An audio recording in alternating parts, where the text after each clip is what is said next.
Good morning sir. হ্যাঁ morning, sit down.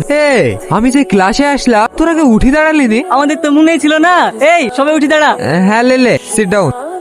আশা করছি তোরা সবাই জানিস আজ কি কি উৎসব। হ্যাঁ জানি স্যার, আজকে ভ্যালেন্টাইন্স ডে। না না, ভ্যালেন্টাইন্স ডে হবে কেন? আজকে হচ্ছে রাখি বন্ধন। তাই আমি প্রত্যেকের জন্য রাখি নিয়ে এসেছি, যাতে ক্লাসের প্রত্যেকটা মেয়ে ছেলেদেরকে রাখি পরাতে পারে। এবং প্রতিজ্ঞা নিতে হবে যে ক্লাসের প্রত্যেকে ভাই বোনের মতো থাকবে। স্যার আমার খুব জোরে বাথরুম পেয়েছে। মিথ্যে কথা বলবি নি, আমি একটু আগে তো বাথরুম থেকে বেড়াতে দেখেছি। যাও তুমি রাখিটা পরিয়ে দাও। কি হলো? স্যার আমার মাথা ঘুরছে, আমি অন্ধকার দেখছি কেন?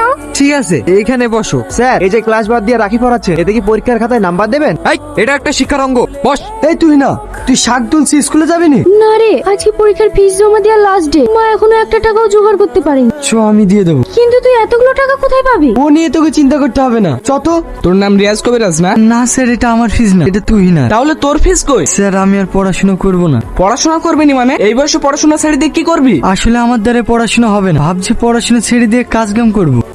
তুই আমার জন্য আর কত কি করবি বলতো? কেন, আমি আবার কি করলাম? কি করিসনি তুই আমার জন্য? স্কুল ড্রেস থেকে শুরু করে বই খাতা সব কিনে দিয়েছি, আর আজ আমার পরীক্ষার ফিস জমা দিতে কি পড়াশোনাটা ছেড়ে দিলি? আমি পড়াশোনাতে খুব একটা ভালো না, আর তাছাড়া তুই পড়াশোনাতে অনেক ভালো। তাই আমার ইচ্ছা তুই যতদূর পড়তে চাস পড়, আমি তোকে পড়াবো। আজ থেকে সব দায়িত্ব আমার। বলো শোনা, তুমি এখন কোথায় যাবে? রেস্টুরেন্ট না পার্কে? এখন পার্কে চলো, সন্ধ্যাবেলা না হয় রেস্টুরেন্টে যাব। তাই ভালো, পার্কে চলো। এই টোটো, পার্কের দিকে চলো। সরকারি চাকরি করা প্রচুর কঠিন, সপ্তাহে একদিন ছুটি পাওয়া যায়। যদি সপ্তাহে 4 দিন ছুটি থাকতো তাহলে প্রত্যেক দিন তোমার সাথে ঘোরা হতো। সপ্তাহে যদি 4 দিন ছুটি থাকে তাহলে ক্লাস করাবেন কদিন? রিয়াজ, তুই কবে থেকে টুকটুকি চালাচ্ছি? তাও মোটামুটি 3 মাস। তুই বা কি করবি? তোকে তো আবার দুটো সংসার চালাতে হয়। ওইদিকে তুই নাদের সংসার, এদিকে তোর সংসার। হ্যাঁ ওই আপনার মতনই, আপনিও দুটো সংসার চালাচ্ছেন। ওইদিকে আপনার ছেলে ছিঁড়া প্যান্ট পরে স্কুলে যাচ্ছে, আর আপনি এইদিকে সুমি ম্যাডাম খেলে পার্কে ঘুরতে যাচ্ছেন। You cheater! আপনার সাহস কি করে হয় আমার সাথে এইভাবে চিট করার? আজকের পর থেকে আপনার সাথে আমার সব সম্পর্ক শেষ।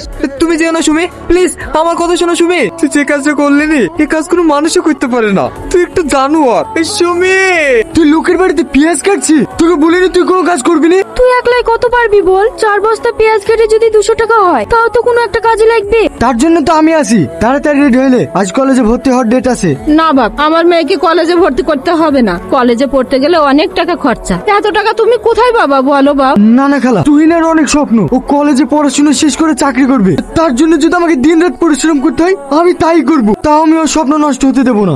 এখনো পেঁয়াজ কাটছে যে চোট।